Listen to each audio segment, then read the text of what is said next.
Hey everybody, welcome to BrickVault. Today in front of us is a custom LEGO build of the V-19 Torrent Starfighter. It's got definitely an odd shape, reminds me somewhat of the B-Wing, and also the Imperial Shuttle, but in reality this was pretty much the most common assault ship for the Galactic Republic during the Clone Wars. It was later replaced by the V-Wing Nimbus class Starfighter, which eventually was replaced by the TIE Fighter, and despite its odd and kind of wonky shape, it actually had a decent amount of speed and maneuverability. Also, with those large guns, the firepower wasn't too bad either. Now, this isn't a video about the Starfighter itself. I'm going to be talking exclusively about this ship in LEGO form, and before I get into the details, first I would like to say if you wanted to build this creation for yourself, the instructions can be found at our web store. That's www.brickvault.toys. This design comes from Thomas Jenkins, who's been doing a lot of amazing Clone Wars stuff recently, and with each purchase comes the PDF step-by-step building instructions as well as a digital parts list file that can be uploaded online easily to order all of the pieces that you would need to build it. Buying instructions is a great way to help support what we do here at the channel, as well as the amazing designers that we work with like Thomas and the rest of the builders all around the world. Once again, that's www.brickvault.toys, and now back into the model. Getting into the size of this thing, it is 12.5 inches high or 32 centimeters, 16.5 inches wide, 42 centimeters, and that's at this particular configuration, which I think is sort of the most accurate version, and 8.5 inches long or 22 centimeters. The height is based on the stand like this, and then landed real quick, it's 9.5 inches high, 10.5 inches wide, and 11 inches long. You can do the conversion yourself. Long story short, this ship is minifigure scale, as in built perfectly or pretty darn close to fit with LEGO minifigures, and it matches up with the rest of the universe of Star Wars ships that we have been building for the past year and a half now. There's so many at this point that I'm just showing off the creation next to the relevant Clone Wars ones, and we're starting to build so many ships from this era. It might be fun to do a Geonosis battle at some point as a larger diorama. I usually don't get into the acronyms within the LEGO community very often, other than MOC, which stands for my own creation, but I feel like the use of the word SNOT is really appropriate in this particular case. SNOT being an acronym for studs not on top. It's definitely not a rule for us here in the studio. At the end of the day, LEGO creations do need a few studs here and there in order for it to still look like it's made of LEGO, and you can still see a few on the top panels here, but for the V-19 especially, this is a build that really benefits from the snotting technique. If you take a look at the LEGO set that came out recently, or any LEGO sets like the B-Wings in the past, or other very thin starships, there's just a lot of exposed undersides of LEGO plates, LEGO studs, bricks, and stuff like that, which personally I just don't think looks very good almost ever as a model that you would like to display or show off. Those bits always feel just a little bit unintentional. So when you look at the V-Wing here, it's got just a lot of stacked bricks and some slope pieces to make some curves along the edges, with a few plates and other details inlaid throughout the wings to give it just a little bit more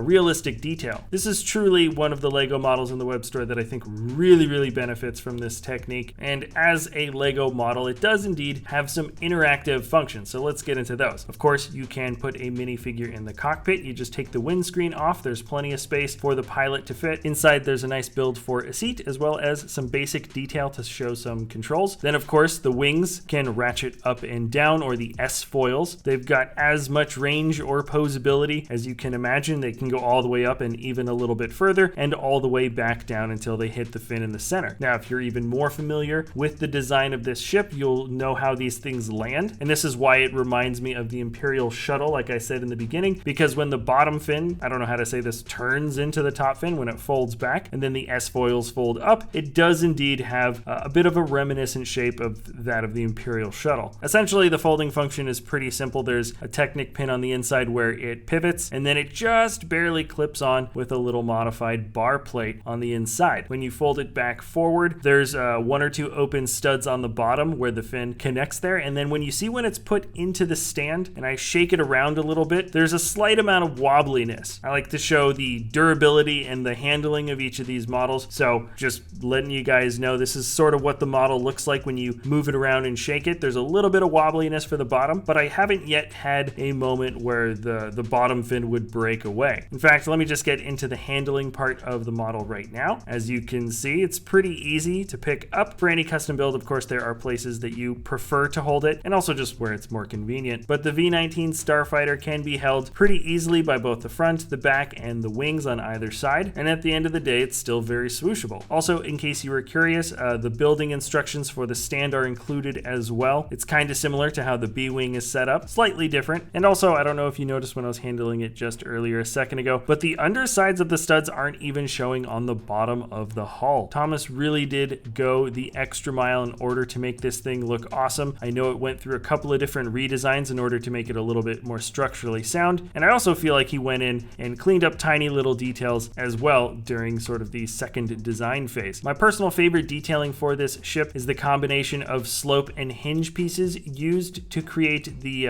angle on the back of the wing there. You can see the stacked plates to make the stripes, and that's in fact an older hinge piece that's been used just inlaid there, matched up with a few 1x2 slopes. There's basically no gaps. It looks incredibly smooth, and he employs a similar detail along the main fin at the bottom to get those red highlights and the curve as well. I'm really glad Thomas decided to put in the time to make the V-19. It's kind of the unsung hero in my opinion. It's super common if you watched the Clone Wars, and honestly, it's one of the starfighters that has seen more combat than almost any other. Yet for older fans that haven't paid attention to any of the TV shows, you might not even recognize it so much. Personally, I'm a big fan of the way this wonky looking starfighter looks, and I think Thomas did an excellent job at knocking this build out. Guys, if you do want to build this for yourself, remember you can find the instructions at our web store, www.brickvault.toys. If you've stuck around to the very end of the episode, thanks so much for watching. Remember, let us know what types of creations you'd like to see us build in the future, and we'll see you next time